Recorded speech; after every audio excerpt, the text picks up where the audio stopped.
Hello welcome back to my YouTube channel. ನಾನು ನಿಮ್ಮ ವರ್ಷ. ಸೊ ಇವತ್ತು ಮಾರ್ನಿಂಗಿಂದ ವ್ಲಾಗ್ ಸ್ಟಾರ್ಟ್ ಮಾಡ್ತಾಯಿದ್ದೀನಿ. ಇವತ್ತು ಸಂಡೇ, ಅಮಾವಾಸ್ಯೆ ಅಂದರೆ ಭೀಮನ ಅಮಾವಾಸ್ಯೆ ಇವತ್ತು. ಹಾಗಾಗಿ ಬೆಳಗ್ಗಿಂದನೇ ವ್ಲಾಗ್ ಸ್ಟಾರ್ಟ್ ಮಾಡ್ತಾಯಿದ್ದೀನಿ. ಇವಾಗೆಲ್ಲ ರೆಡಿ ಮಾಡ್ಕೋಬೇಕು. ನಾನು ರೆಡಿ ಆಗಿದ್ದೀನಿ, ಪೂಜೆ ಮಾಡೋದಕ್ಕೆ ಎಲ್ಲ ರೆಡಿ ಮಾಡ್ಕೋಬೇಕು.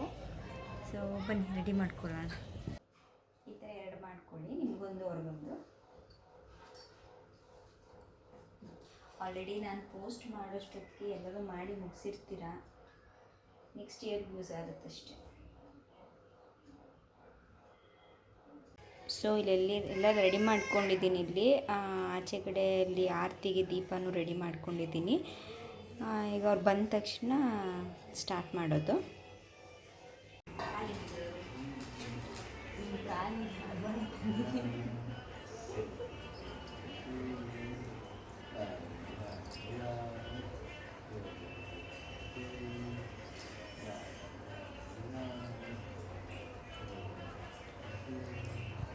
ಲಾಸ್ಟಿಗೆ ನನ್ನ ಮುಕ್ಕೋಬೇಕು ಆಯಿತಾ?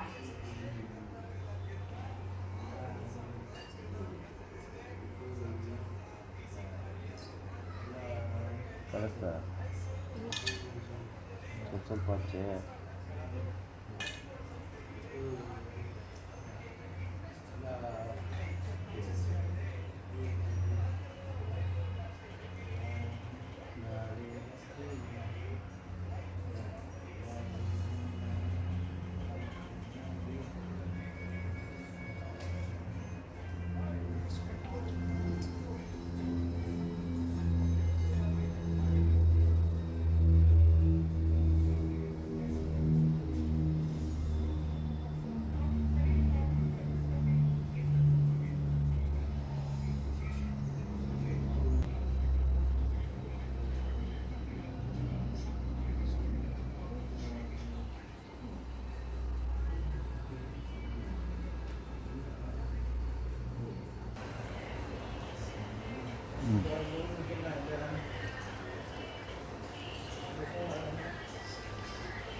ಭೀಮನ ಅಮಾವಾಸ್ಯೆ ದಿವಸ ಯಾಕೆ ನಾವು ಗಂಡನ ಪೂಜೆ ಮಾಡಬೇಕು ಅಂತ ಅಂದರೆ, ಈ ದಿನ ಶಿವ ಮತ್ತು ಪಾರ್ವತಿ ಮದುವೆ ಆಗಿದ್ದ ದಿವಸ ಅಂತೆ. ಹಾಗಾಗಿ ಈ ದಿವಸ ನಾವು ಗಂಡನ ಪೂಜೆ ಮಾಡಿ ಹೆಂಡತಿರು ಗಂಡನ ಆಯಸ್ಸು ಆರೋಗ್ಯ ಎಲ್ಲ ಅಭಿವೃದ್ಧಿ ಆಗಲಿ ಅಂತ ಅಂದ್ಬಿಟ್ಟು ಶಿವನಲ್ಲಿ ಪ್ರಾರ್ಥನೆ ಮಾಡಿಕೊಂಡ್ರೆ ಬೇಗ ನೆರವೇರುತ್ತೆ ಅಂತ, ಮತ್ತು ಅವ್ರ ಕೆಲಸ ಕಾರ್ಯಗಳಲ್ಲೆಲ್ಲ ಯಶಸ್ಸು ಸಿಗಲಿ ಅಂತ ಅಂದ್ಬಿಟ್ಟು ಬೇಡ್ಕೊಂಡ್ರೆ ಬೇಗ ನೆರವೇರುತ್ತೆ ಅಂತ ಅಂದ್ಬಿಟ್ಟು ಪದ್ಧತಿ ಅದು. ಹಾಗಾಗಿ ಗಂಡನ ಪಾದ ಪೂಜೆ ಮಾಡಿ ನಾವು ಶಿವನ ಪೂಜೆ ಮಾಡಿ ಫಸ್ಟು, ಅದಾದಮೇಲೆ ಗಂಡನ ಪಾದ ಪೂಜೆ ಮಾಡಿ ಬೇಡ್ಕೊಳ್ಳೋದು.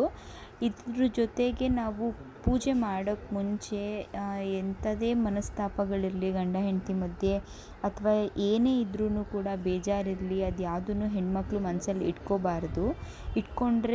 ಇಟ್ಕೊಂಡು ಪೂಜೆ ಮಾಡಿದ್ರೆ ಅದಕ್ಕೆ ಫಲ ಸಿಗಲ್ವಂತೆ. ಸೊ ಎಲ್ಲನೂ ಮರೆತು ಖುಷಿಯಿಂದ ನಗ್ತಾ ನಾವು ಅವ್ರಿಗೆ ಮನಸ್ಪೂರ್ವಕವಾಗಿ ಒಳ್ಳೆಯದಾಗಲಿ ಅಂತ ಬೇಡ್ಕೊಂಡು ಪೂಜೆ ಮಾಡಿದ್ರೆ ಅವ್ರಿಗೂ ಒಳ್ಳೆಯದಾಗುತ್ತೆ, ಅವರ ಆಯಸ್ಸು ಆರೋಗ್ಯನೂ ಕೂಡ ಚೆನ್ನಾಗಿರುತ್ತೆ ಅಂತ ಹೇಳ್ತಾರೆ.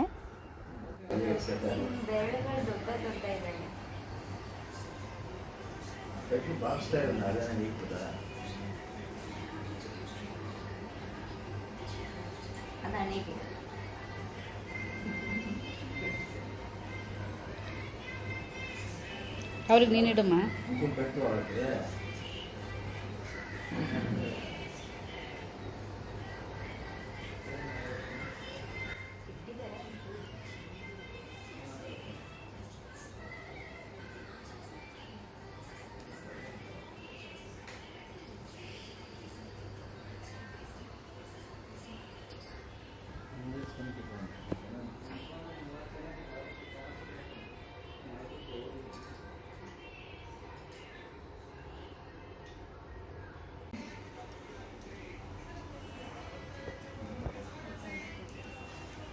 ಇದೆಲ್ಲ ಕಟ್ಸಿರ್ತಾರೆ.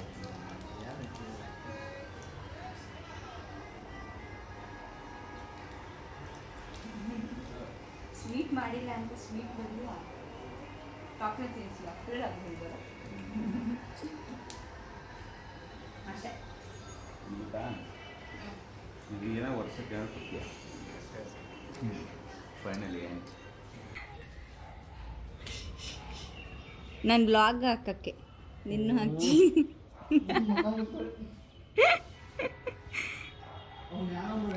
ಇವನು ನಮ್ಮ ಲಕ್ಕಿಗೆ ಮಾಮ ಆಗಬೇಕು, ನನ್ನ ತಮ್ಮ. ಹೋಗಿ ಮಾಮ ಹತ್ರ ಹೋಗು. ಟಾಟಾ ಹೋಗುತ್ತಂತೆ ನೋಡಿ, ಕೀ ಹಚ್ಚುಂಡೈತೆ ನೋಡಿ. ಟಾಟಾ ಬಂಗಾರಿ, ಟಾಟಾ. ಯಾಕೆ ಕುಯ್ ಕುಯ್ ಅಂತೆ ಬೇಕಿನ?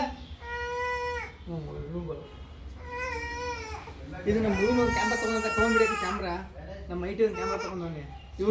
ಸೊ ಫ್ರೆಂಡ್ಸ್, ಮೊನ್ನೆ ಶಾಪಿಂಗ್ ಹೋಗಿದ್ವಲ್ಲ, ನಾನು ನಿಮಗೆ ಸ್ಯಾರಿ ತೋರಿಸ್ತೀನಿ ಅಂತ ಹೇಳಿದ್ದೆ, ಯಾವ್ದು ತೊಗೊಂಡ್ವಿ ಅಂತ.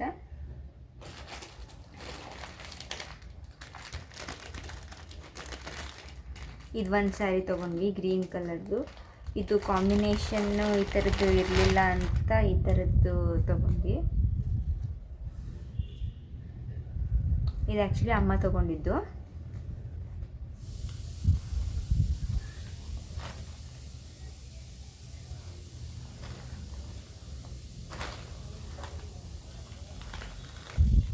ಇದು ಮುಸ್ಕು ಈ ಥರ ಬರುತ್ತೆ.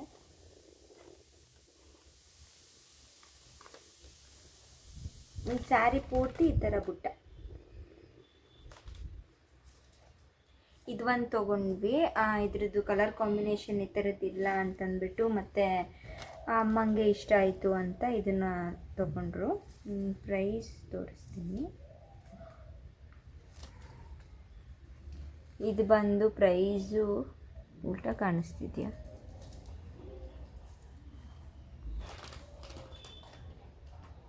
ಉಲ್ಟಾ ಕಾಣಿಸ್ತಿದೆ ಅನಿಸುತ್ತೆ. ಆಮೇಲೆ ತೋರಿಸ್ತೀನಿ. ನಂದು ಪ್ರೈಸು ಒಂದು 3000 ರೂಪಾಯಿ ಇದೆ, 3060 ರೂಪಾಯಿ.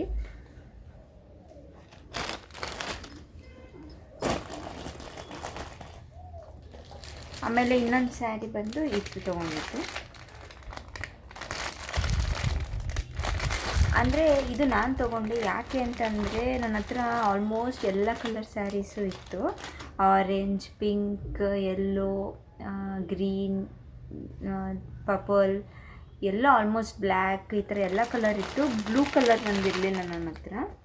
ಅದಕ್ಕೆ ನನಗೆ ಇದಿಷ್ಟ ಆಯಿತು, ಇದ್ರ ಕಾಂಬಿನೇಷನ್ ಇಷ್ಟ ಆಯಿತು.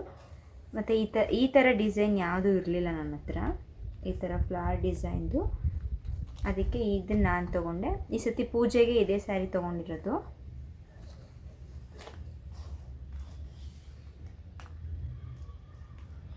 ಇದ್ರ ಬಾರ್ಡರು ಇದು ಒಳಗಡೆ ಮಡಚಿದ್ದಾರೆ ಅನ್ಸುತ್ತೆ. ಈ ಥರ ಬರುತ್ತೆ ಫುಲ್ ಸ್ಯಾರಿ. ಈ ಥರ ಸೆರಗಿ ಈ ಥರ ಬರುತ್ತೆ. ಆ್ಯಕ್ಚುಲಿ ಇದು ಬಿಚ್ಚೋಣ ಅಂತ ಅಂದ್ಕೊಂಡೆ, ಬಟ್ ನಾನು ಈ ಸತಿ ಪೂಜೆಗೆ ಫುಲ್ ಸ್ಯಾರಿ ಉಡಿಸ್ತಾ ಇಲ್ಲ. ಅಂದರೆ ಹಾಲಲ್ಲಿ ಕೂರಿಸಿ ಪ್ರತಿ ಸತಿನೂ ಹಾಲಲ್ಲಿ ಕೂರಿಸಿ ಅಮ್ಮಂಗೆ ಸ್ಯಾರಿ ಎಲ್ಲ ಉಡಿಸಿ ಗ್ರ್ಯಾಂಡಾಗಿ ಮಾಡ್ತಾಯಿದ್ವಿ. ಈ ಸತಿ ಅಷ್ಟು ಹಾಲಲ್ಲೆಲ್ಲ ಕೂರಿಸಿ ಸೀರೆ ಎಲ್ಲ ಉಡಿಸಿ ಮಾಡ್ತಾಯಿಲ್ಲ. ಅಂದರೆ ಸೀರೆ ಉಡಿಸ್ತಾ ಇದ್ದೀವಿ, ಬಟ್ ದೇವ್ರ ಮನೆಯಲ್ಲೇ ಕೂರಿಸಿ ಮಾಡೋಣ ಅಂತ. ಯಾಕಂದರೆ ಪಾಪು ಇದ್ದಾನಲ್ಲ, ಅವ್ನು ಒಂದು ನಿಮಿಷ ಸುಮ್ಮನೆ ಇರಲ್ಲ, ಅದು ಇದು ಎಳಿತಾ ಇರ್ತಾನೆ. ಸೊ ಮುಂದಿನ ವರ್ಷ ಅಂದರೆ ಒಂದು ಸ್ವಲ್ಪ ದೊಡ್ಡವನಾಗಿರ್ತಾನಲ್ವ, ಹೇಳಿದ ಮಾತು ಕೇಳ್ತಾನೆ ಅಂತ ಅಂದ್ಬಿಟ್ಟು ಈ ಸತಿ ಹಾಲಲ್ಲಿ ಬೇಡ ಅಂತ ನಾವು 3 days ಕೂರಿಸೋದ್ರಿಂದ ಹಾಲಲ್ಲಿ ಬೇಡ ಅಂತ ನಾವು ದೇವ್ರ ಮನೆಯಲ್ಲೇ ಕೂರಿಸ್ತಿದ್ದೀವಿ. ಹಂಗಾಗಿ ಹೆಂಗೆ ಮಡ್ಚಿರೋದು ಹಾಗೇ ಹರಡ್ಬಿಟ್ಟು ದೇವ್ರ ಮುಂದೆ ಹಂಗೆ ಕೂರಿಸೋದು. ಆಮೇಲೆ ಇದು ಪಾಪುಗೆ ಈಗ ಎಲ್ಲಾದರೂ ಹೊರಗಡೆ ವೆಕೇಷನ್ಸ್ಗೆ ಅಂತ ಹೋಗೋಣ ಅಂತ ಪ್ಲ್ಯಾನಲ್ಲಿದೆ ಆ್ಯಕ್ಚುಲಿ. ಅದು ನಾನು ಹೇಳ್ತೀನಿ. ಈಗ ಚಳಿಗಾಲ ಇರೋದ್ರಿಂದ ಅವನಿಗೆ ಸ್ವೆಟರ್ ತೊಗೊಳ್ಳೋಣ ಅಂತ ಅಂದ್ಕೊತಾ ಇದ್ದೆ. ಅದಕ್ಕೆ ಕಮ್ಮಿಗೆ ಸಿಕ್ತು, ಚೆನ್ನಾಗಿರೋದು ಸಿಕ್ತು ಅಂತ ಅಂದ್ಬಿಟ್ಟು ಅವನಿಗೆ ಸ್ವೆಟರ್ ತೊಗೊಂಡು ಬಂದಿದ್ದೀನಿ. ಇದು ಟೊಪ್ಪಿ.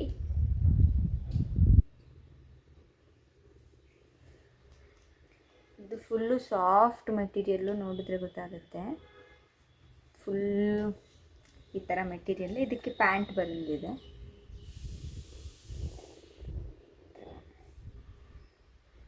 ಸೊ ಪಾಪುಗಿತ್ತು ತೊಗೊಂಡಿದ್ದು.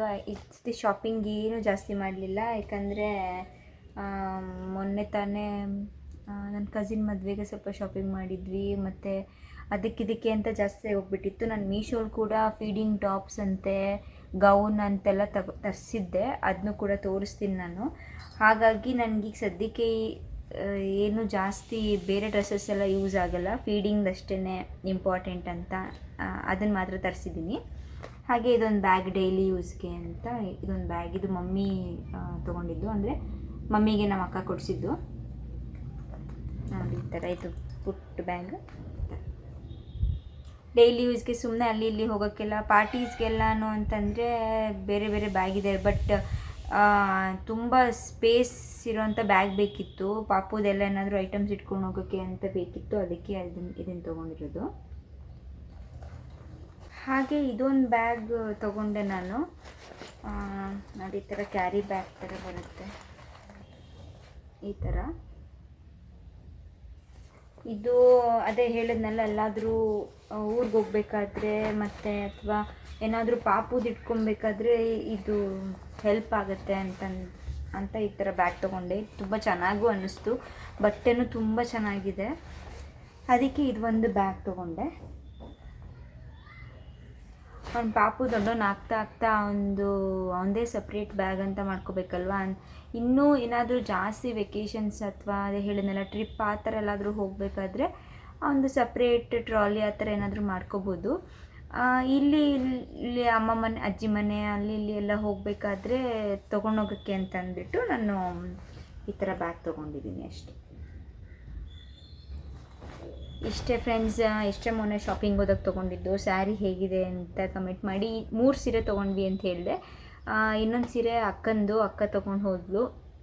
ಅದು ಯಾವುದು ಅಂತಂದರೆ ನಾನು ಲಾಸ್ಟ್ ಬ್ಲಾಗಲ್ಲಿ ಹಾಕಿದ್ದೀನಿ, ಅವರು ಓಪನ್ ಮಾಡಿ ತೋರಿಸಿದಾರಲ್ಲ, ನಾನು ಬೇಕಾದ್ರೆ ಸ್ಕ್ರೀನ್ಶಾಟ್ ಆ್ಯಡ್ ಮಾಡ್ತೀನಿ.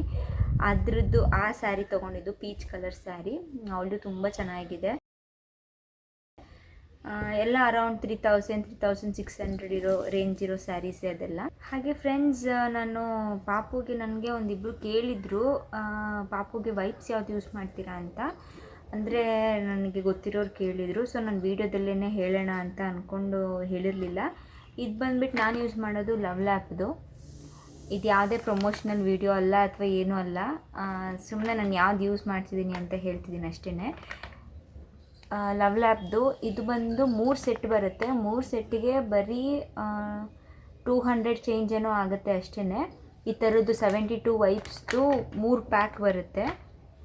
ವರ್ತಿದೆ ಅಂತ ಅನ್ನಿಸ್ತು ನನಗೆ. ಮತ್ತು ಆಲೋವೆರಾದಿದು ಸ್ಮೆಲ್ಲು ಕೂಡ ಚೆನ್ನಾಗಿದೆ, ಮತ್ತು ಅದು ವೆಟ್ ವೈಪ್ಸ್ ಆಗಿರೋದ್ರಿಂದ ತುಂಬ ಹೊತ್ತು ವೆಟ್ಟಿರುತ್ತೆ, ಆಚೆ ತೆಗೆದಿಟ್ರೂ ಕೂಡ ವೈಪ್ಸು ತುಂಬ ಚೆನ್ನಾಗಿದೆ, ಅದಕ್ಕೆ ಅದನ್ನೇ ಯೂಸ್ ಮಾಡ್ತೀನಿ. ಮತ್ತು ನಾನು ಡೈಪರ್ ಕೂಡ ಅಷ್ಟೇ ಲವ್ ಲ್ಯಾಪ್ದೇ ಯೂಸ್ ಮಾಡ್ತೀನಿ, ತುಂಬ ಲಾಂಗ್ ಲಾಸ್ಟಿಂಗ್ ಆಗಿರುತ್ತೆ ಅಂತ ಅಂದ್ಬಿಟ್ಟು. ಮತ್ತೆ ಹೇಳ್ತಿದ್ದೀನಿ, ಇದು ಯಾವುದೇ ರೀತಿ ಪ್ರಮೋಷನ್ ಅಲ್ಲ, ನಿಮ್ಗೆ ಇಷ್ಟ ಆಗಿದ್ದರೆ ಯೂಸ್ ಮಾಡ್ಕೋಬೋದು. ಲವ್ ಲ್ಯಾಪ್ದು ನಾನು ಯೂಸ್ ಮಾಡೋದು ಪರ್ಸ್ನಲ್ಲಾಗಿ ನಾನು ಹೇಳ್ತಾ ಇದ್ದೀನಿ. ಸೊ ವೈಪ್ಸ್ ಮತ್ತು ನನ್ನ ಡೈಪರ್ಸ್ ಅದೇನೇ ಯೂಸ್ ಮಾಡೋದು.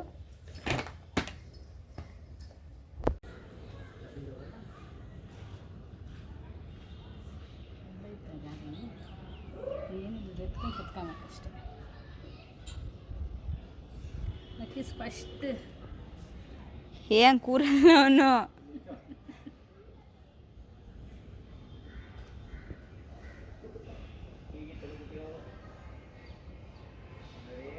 ಅವ್ನು ಬೀಳ್ತಾನೆ, ನೀವೇ ನಂಗೆ ನಿಲ್ಸಿದ್ದೀರಲ್ಲ. ಹೆಂಗೆ ನಿಲ್ಸೋರು ನೋಡು,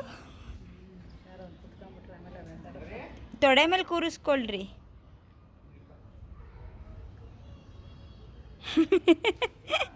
ಅಪ್ಪ ಮಗ ರೌಂಡ್ಸ್ ಹೋಗಿದ್ದಾರೆ ಗಾಡೀಲಿ, ನನ್ನನ್ನು ಬೇಡ ಅಂತ ಬಿಟ್ಬಿಟ್ಟು ಹೋಗಿದ್ದಾರೆ. ನೋಡೋಣ ಎಷ್ಟೊತ್ತಿಗೆ ಬರ್ತಾರೆ ಅಂತ. ಇಲ್ಲಿ ನಾನು ಅಮ್ಮ ಸುಮ್ಮನೆ ಕುತ್ಕೊಂಡು ಹರಟೆ ಹೊಡಿತಾ ಇದ್ದೀವಿ. ಅವನಿಗೆ ಮಲಗಿಸೋ ಟೈಮ್ ಆ್ಯಕ್ಚುಲಿ ಸಂಜೆ 4 ಗಂಟೆಗೆ.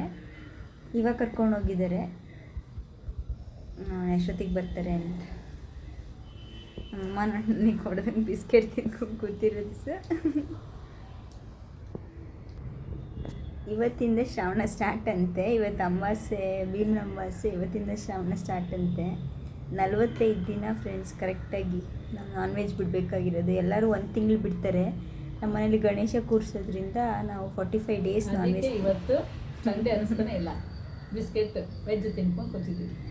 ಸಂಡೇ ನಾನ್ ವೆಜ್ ಇಲ್ಲ ಅಂತಂದರೆ ಅದು ಸಂಡೇ ಅಂತಲೇ ಫೀಲ್ ಆಗಲ್ಲ ನಮ್ಮ ಮನೇಲಿ.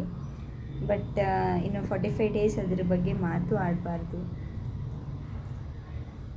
ಶ್ರಾವಣ ಮುಗಿಯೋಕ್ಕೆ ಕರೆಕ್ಟಾಗಿ 1 ಮಂತ್ ಅಂತಂದರೆ ನಾವು ಗಣೇಶ ಕೂರಿಸಿ ಗಣೇಶ ಬಿಟ್ಟು ಬಂದಮೇಲೆ ದೊಡ್ಡ ಗಣಪತಿ ದೇವಸ್ಥಾನಕ್ಕೆ ಹೋಗಿ ಪೂಜೆ ಮಾಡಿಸ್ಕೊಂಡು ಬಂದಮೇಲೆ ನಾವು ನಾನ್ ವೆಜ್ ತಿನ್ನೋದು. ಅಲ್ಲಿವರೆಗೂ ನಾನ್ ವೆಜ್ ತಿನ್ನಲ್ಲ. ಕರೆಕ್ಟಾಗಿ 45 ಡೇಸ್ ಆಗುತ್ತೆ. ನಾನು ಯಾವಾಗ ವೀಡಿಯೋ ಮಾಡಿದ್ರು ನಾನು ಇಷ್ಟೇ ಅಬ್ಸರ್ವ್ ಮಾಡಿದ್ದೀನಿ. ಇಲ್ಲಿ ಕುತ್ಕೊಂಡು ವೀಡಿಯೋ ಮಾಡಿದಾಗೆಲ್ಲ ಗ್ಯಾಸ್ ಸ್ಟವ್ ರಿಪೇರಿ, ಮಿಕ್ಸಿ ರಿಪೇರಿ ಇಷ್ಟು ಅಬ್ಸರ್ವ್ ಮಾಡಿದ್ದೀನಿ. ಯಾವಾಗಲೂ ಅಷ್ಟೇ ವೀಡಿಯೋ ಮಾಡ್ಬೇಕಾದ್ರೆ ಇವ್ರು ಹೋಗ್ತಾರೆ. ಬೆಳಗ್ಗೆ ಮಾಡಿದ್ರು ಅಷ್ಟೇ ಬೆಳಗ್ಗೆ ಬಂದಿರ್ತಾರೆ, ಇಲ್ಲ ಸಂಜೆ ಮಾಡಿದ್ರೆ ಸಂಜೆ ಬಂದಿರ್ತಾರೆ. ಲಾಸ್ಟ್ ಟೈಮ್ ಊರಿಗೆ ಹೋಗಿದ್ವಲ್ಲ, ಅವಾಗ ಊರಿಂದ ನನ್ನ ತಮ್ಮ ಅವಾಗಲೇ ತೋರಿಸಿದ್ನಲ್ಲ ದಾನೇಶ್ ಅಂತ, ಅಲ್ಲಿ ಹೋಗಿದ್ವಿ ಊರಿಗೆ. ಅಲ್ಲಿ ಊರಿಂದ ಕೆಲವೊಂದು ಗಿಡಗಳನ್ನ ಕಿತ್ಕೊಂಡು ಬಂದ್ವಿ ಇಲ್ಲಿ ಮನೇಲಿ ಹಾಕೋಣ ಅಂತ. ಇಲ್ಲಿ ಅಮ್ಮ ನೋಡ್ತಿದ್ದಾರೆ, ತೋರಿಸ್ತೀನಿ. ಇದು ಬಂದು ಇದು ಯಾವುದು ದಾಸವಾಳದ್ದಲ್ಲ, ದಾಸವಾಳ ಗಿಡ. ಒಂದೇ ಒಂದು 2-3 ಕಡ್ಡಿ ತೊಗೊಂಬಂದು ಹಾಕಿದ್ದು ಚೆನ್ನಾಗಿ ಚಿಗುರ್ಕೊಂಡಿದೆ. ಒಂದು ವಾರ ಹೋದರೆ ಹೋಗ್ಬಿಡ್ತಾರೆ.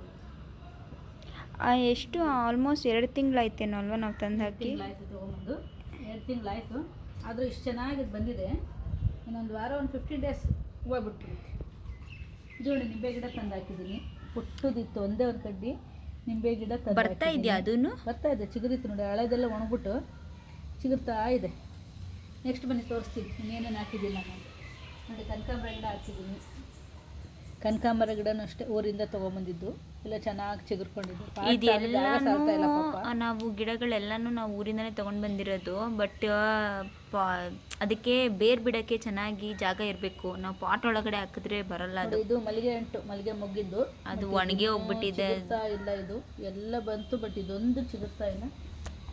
ಇದೊಂದು ಯಾವಾಗ ಚಿಗುರ್ತಾ ನೋಡಬೇಕು. ಮಲ್ಲಿಗೆ ಗಿಡ ಅಂತೂ ಫುಲ್ ಚಿಗುರೋದು ಕಷ್ಟ. ಬೇರೆ ಗಿಡಗಳೆಲ್ಲ ಬೇಗ ಚಿಗುರ್ಬಿಡ್ತವೆ. ಮಲ್ಲಿಗೆ ಗಿಡ, ರೋಸ್ ಗಿಡ ಮಾತ್ರ ಫುಲ್ಲು ಕಷ್ಟ. ನನಗೆ ರೋಸ್ ಹಾಕೋಕ್ಕೂ ತುಂಬ ಇಷ್ಟ. ನೋಡೋಣ, ಇದೆಲ್ಲ ಬರಲಿಲ್ಲ ಅಂದರೆ ಬರಲಿಲ್ಲ. ಇದು ಸೇವಂತಿಗೆ ಹೂವು, ವೈಟ್ ಸೇವಂತಿಗೆ. ಇದು ಬಂದಿಲ್ಲ, ಬಂದಿದೆಯಾ? ಒಂದೇ ಒಂದು ಇಷ್ಟಿತ್ತು. ಇದು ಇಷ್ಟುದ ಬಂದಿದೆ. ಅಪ್ರಾಕ್ಸಿಮೇಟ್ ಎಷ್ಟು ದಿವಸ ಬೇಕು ಇದಕ್ಕೆಲ್ಲ? ಮತ್ತೆ ನಾನು 15 ಡೇಸ್ ಎಲ್ಲ ಹೋಗ್ಬಿಡಕ್ಕೆ ಸ್ಟಾರ್ಟ್ ಮಾಡ್ತೇವೆ. ಪಾಟ್ಗಳಿಲ್ದಂಗೆ ನಮ್ಮಮ್ಮ ಬಕೀಟಲ್ಲಿ ಆಮೇಲೆ ಮಾಡಬೇಕು. ಯಾವುದು ಪಾಟ್ಗೆ ದುಡ್ಡು ಹಾಕ್ಬಾರ್ದು. ಏನೇನು ವೇಸ್ಟೇಜ್ ಐಟಮ್ಸ್ ಎಲ್ಲ ಅದರಲ್ಲೇ ಗಿಡಗಳು ಬೆಳೆಸ್ಬೇಕು. ಗಿಡಗಳು ಬೆಳೆಸಿದ್ರೆ ಚೆನ್ನಾಗಿ ಕಾಣುತ್ತೆ.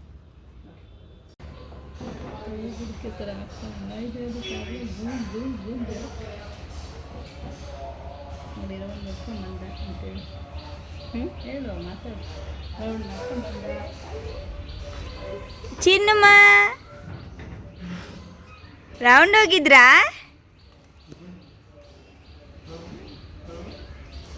ಅಲ್ಲೋಗಿದ್ರಿ, ಬನ್ನಿ ಮೇಲೆ.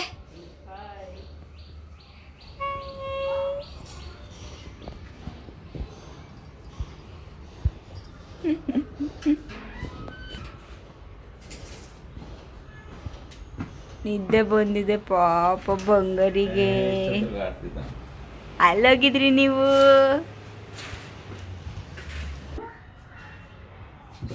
ಸೋಮಣ್ಣ ಮಾಮ ಮನೆಗೆ ಹೋಗಿದ್ದ.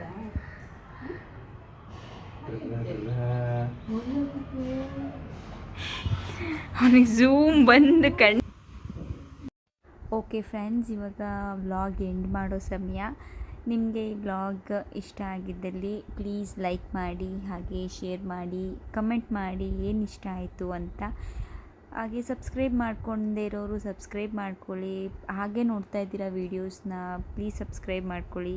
ಮುಂದಿನ ವ್ಲಾಗೊಂದಿಗೆ ಮತ್ತೆ ಸಿಗುವ. ಟಿಲ್ ದೆನ್ ಟೇಕ್ ಕೇರ್, ಬಾಯ್.